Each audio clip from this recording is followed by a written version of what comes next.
जय हिंद। भारत में जब जब रुपये की तगड़ी गिरावट आई है तो ये कहावत बहुत मशहूर हुई है। हालांकि मैं इस कहावत को एंडोर्स नहीं करता, लेकिन ये अवाम में सोशल मीडिया पर लगातार चलती चली आई। और वो कहावत है कि जिस देश का पीएम गिरा हुआ होता है उस देश का रुपया भी गिरता है। इस कहावत का मैं समर्थन नहीं करता, लेकिन ये लगातार सोशल मीडिया पर चल रही है, क्योंकि आज की तारीख जहां 22 मार्च 2026 की बात करें तो भारत का रुपया डॉलर के मुकाबले में 94 रुपए से ऊपर निकल चुका है। और ये गिरावट, अगर आज की तारीख की ट्रेडिंग वैल्यू की बात करें, अब जब मैं आपके साथ बात कर रहा हूँ इस वक्त 93 रुपए 70 पैसे से लेकर 94 रुपए 15 पैसे तक के बीच में ट्रेड कर रहा है।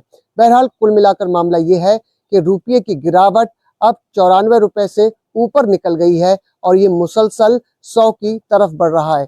इस गिरावट की मूल वजह Iran versus Israel plus USA war है। और इस वॉर के हवाले से लगातार इकोनॉमिस्ट और जो डिफेंस एक्सपर्ट्स है वो कहते चले आए हैं कि अगर यूएसए अपनी बेवकूफ़ियत से, अगर डोनाल्ड ट्रंप अपनी बेवकूफ़ियत से बाज नहीं आए तो वो दुनिया को लगातार इकोनॉमिक क्राइसिस में डालते चले जाएंगे। और ये इकोनॉमिक क्राइसिस तेल गैस के अलावा तमाम व्यापारिक चीज़ों पर होने वाला है। बहरहाल मैं आपको अब कुछ चीज़ें बताना चाहता हूँ जो काफ़ी अहम है, क्योंकि जब जब पिछली सरकारों में, हम किसी सरकार का समर्थन नहीं करते, लेकिन जब जब पिछली सरकारों में रुपया गिरा है और उस रुपए के बाद जिस तरह से सेलिब्रिटीज ने, बड़े बड़े लेखकों ने और बहुत बड़े नामची लोगों ने इस बात का विरोध किया कि रुपया क्यों गिर रहा है, वो आज की तारीख में खामोश नजर आते हैं। सबसे पहले हम दिखाते हैं आपको ये वीडियो प्रधानमंत्री नरेंद्र मोदी जी की। से नहीं होता मित्रों, मैं शासन में बैठा हूं, मुझे मालूम है इस प्रकार से रुपया किसी गिर नहीं सकता। अरे नेपाल का रुपया नहीं गिरता है, बांग्लादेश की करेंसी नहीं गिरती है, पाकिस्तान की करेंसी नहीं गिरती, श्रीलंका की करेंसी नहीं गिरती। क्या कारण है हिंदुस्तान का रुपया पतला होता जा रहा है। इस वीडियो के बाद अब मैं आपको बताता चलूं कि पीएम साहब जो बातें कहते थे, क्या आज की तारीख में वो सार्थक नजर आ रही है या नहीं, या कुछ परिवर्तन उनकी तरफ से किया जा रहा है या नहीं, इस बात का फैसला आवाम ही करेगी। बहरहाल मैं आपको बताता हूँ, ये शख्स जो आप देख रहे हैं ये है चेतन भगत।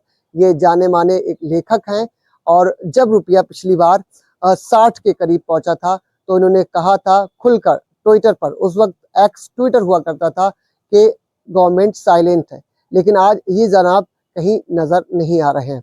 बहरहाल आगे बढ़ते हैं। आप देखिए अगली तस्वीर, इसमें ये फिल्म जगत के, एंटरटेनमेंट इंडस्ट्री के और न्यूज इंडस्ट्री के बड़े बड़े चेहरे हैं, इन्हें आप देख लीजिए। जिस तरह से ये हाहाकार मचा देते थे, क्या आज इस देश को इस बात की जरूरत नहीं कि इन्हें रुपये की गिरावट को लेकर लगातार शोज करने चाहिए। बहरहाल अब मैं आपको बताता हूँ, ये साहब हैं अनुपम खेर जी। ये भी कहते थे कि रुपया अब एक वरिष्ठ नागरिक बनने वाला है, लेकिन अब 94 पे रुपया है। जनाब खामोश हैं, कुछ बोल नहीं पा रहे हैं। बहरहाल ये तमाम चीज़ें हैं। देखिए, देश में कोई भी सरकार हो, कोई भी पीएम हो या कोई भी अथॉरिटी हो, अगर वो गलत करते हैं तो उसे गलत माना जाना चाहिए, अगर वो सही करते हैं तो उसे सही माना जाना चाहिए।